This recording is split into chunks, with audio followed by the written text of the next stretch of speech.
For more on this latest phase in the Israel-Hamas war, I'm joined on set now by our international affairs editor, Angela Diffley. Hi, Angela.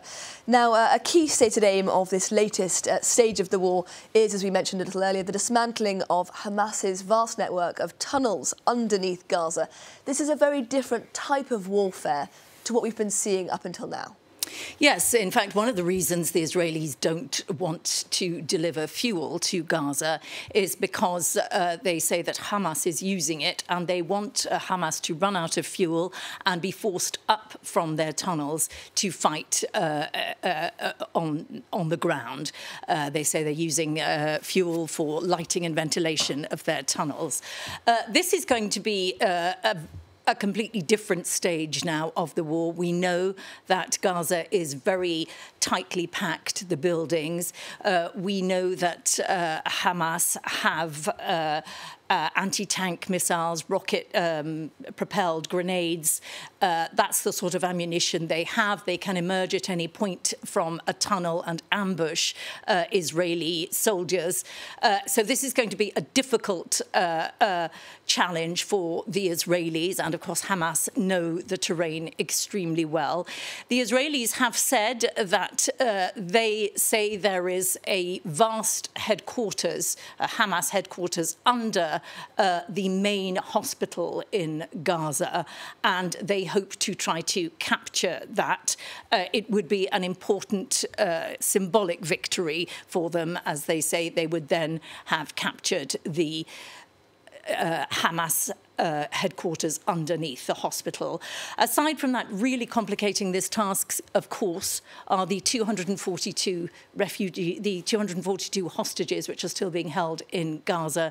There are still a number of Gazan civilians in the city. We don't know exactly what number there are. Also, the Israelis are a little out of practice at this sort of warfare. They have been preparing in recent years much more for an attack by Hezbollah in the north, who have different ammunition, and that would not be in a closely packed city. They've been preparing for threats from Iran. So this is a major challenge for them. They expect it to be long and difficult. And we've learnt recently, I think it was on Tuesday, that the Red Cross has said that one of its humanitarian convoys, comprising of 2 trucks carrying life-saving medical supplies, was hit by gunfire on Tuesday, although we don't know where that gunfire was coming from. An incident, however, that underscores just how hard it is to get what little aid there is to the people who need it in Gaza. Just how bad is the humanitarian situation in the enclave right now? It's estimated that about 70% of Gazans have now fled to the south. The United Nations are saying that those who were in the north have started going down to the south because they're running out of food, water and medical supplies in the north. And that's why we're seeing these exoduses. We saw on Monday and on Tuesday the Israelis held brief pauses so that people could go down to the south and seek refuge there. The situation in the south, of course, is extremely difficult. The United Nations have been saying for several weeks now they are running out of food, water, medical supplies. They need fuel for medical reasons and for the desalination of water. So, and also they're very overcrowded. A lot of people are crammed into United Nations schools.